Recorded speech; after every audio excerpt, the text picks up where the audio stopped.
The moment I saw the calendar invite, I knew something was wrong.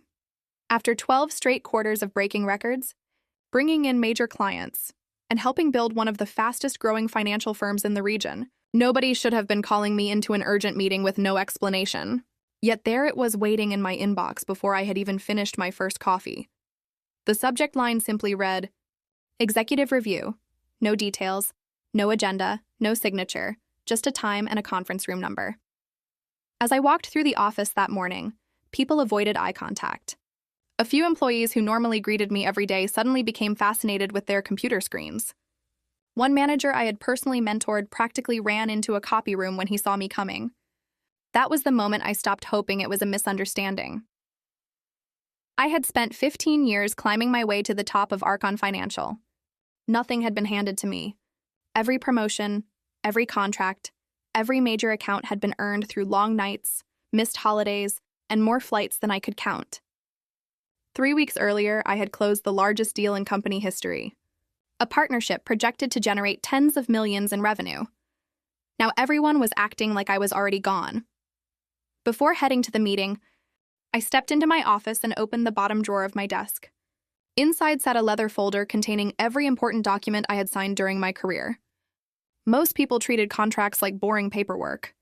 I treated them like insurance policies.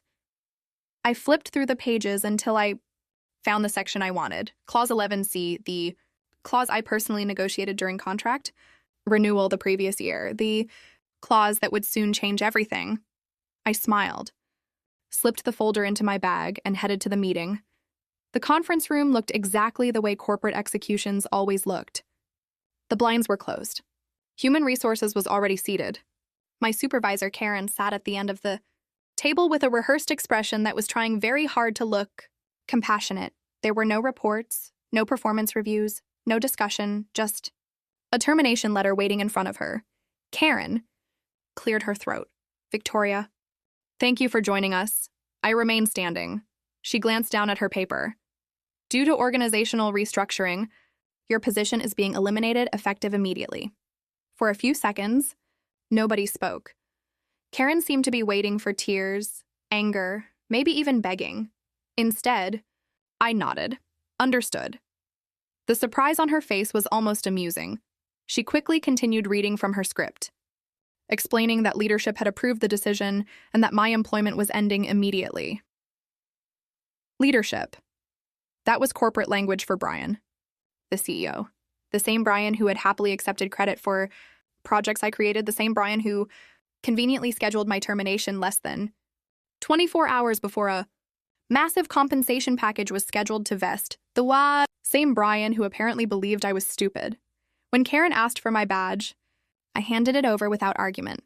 Then I stood up and walked out, calmly, politely, completely, aware that everyone involved had just made the most expensive mistake of their careers. Because what they failed to remember was Clause 11C. A year earlier during contract negotiations, I had insisted on additional protections. At the time, Brian and Karen barely paid attention. They were desperate to keep me from leaving for a competitor and signed nearly everything placed in front of them. Buried within the agreement was a provision designed to prevent exactly what they had just attempted. If the company terminated me without cause within 24 hours of a major equity vesting event, they would owe not only the full compensation package, but additional accelerated payments, penalties, and damages. They thought firing me before vesting would save millions. Instead, it activated the clause. As I rode the elevator upward toward legal, I could not help smiling. I was no longer an employee, but I was still protected. Aaron Blake worked in corporate legal and was one of the few people inside the company whose intelligence I genuinely respected. When he heard I had been terminated, he immediately closed his office door and asked what happened. Placed the contract on his desk and pointed directly to Clause A. I'll then see. At first, he read it casually, then more carefully. Then, a third time, his expression changed completely.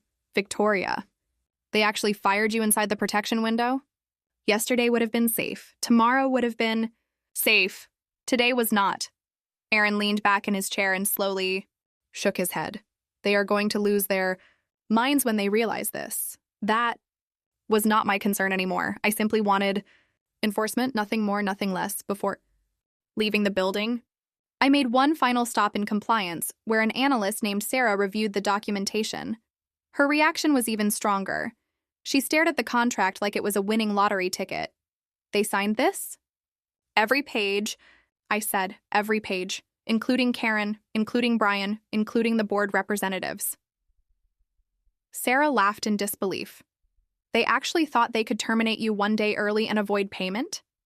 Apparently, she flipped through the documents again. "Victoria, this clause is airtight, I know.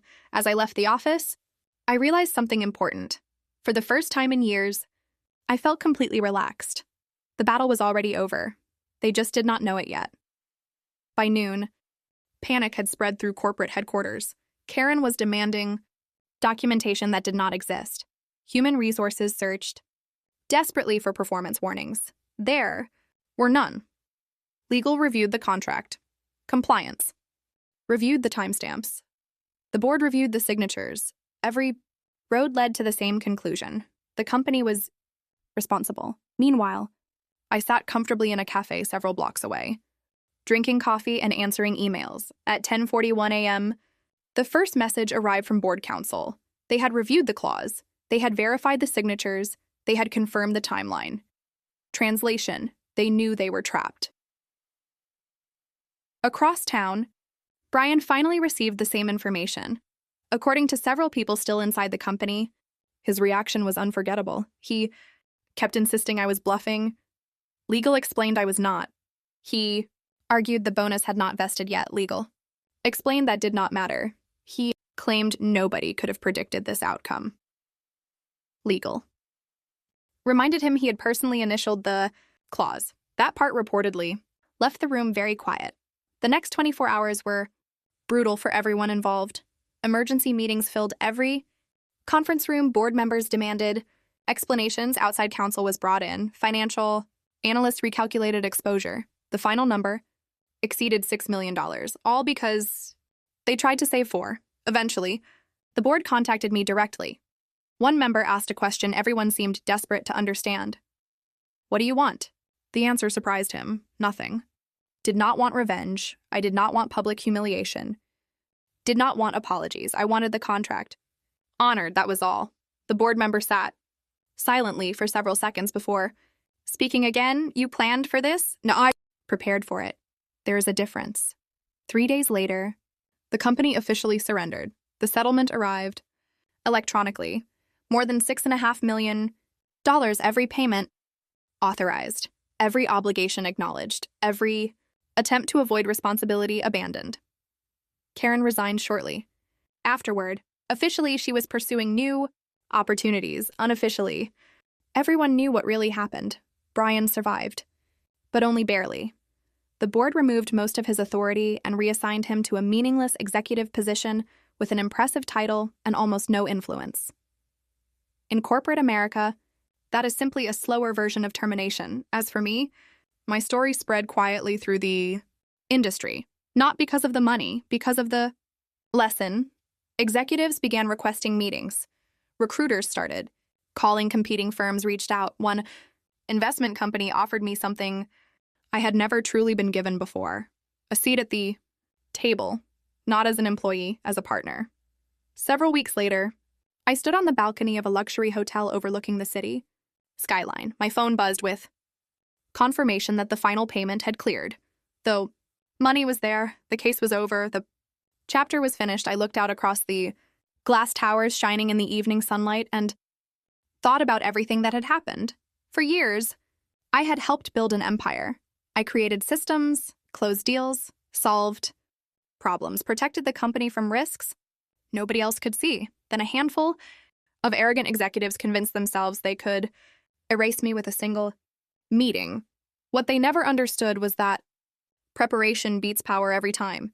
They believed they controlled the game. I wrote part of the rulebook, and when they tried to use it against me, the very clause they ignored became the reason they lost. In the end, I did not destroy their company. I did not seek revenge. I simply held them accountable. Sometimes that is far more expensive. And as the city lights came alive beneath the evening sky, I finally felt something I had not felt in years. Not victory, not satisfaction, just clarity. They thought they were firing me. What they really did was set me free.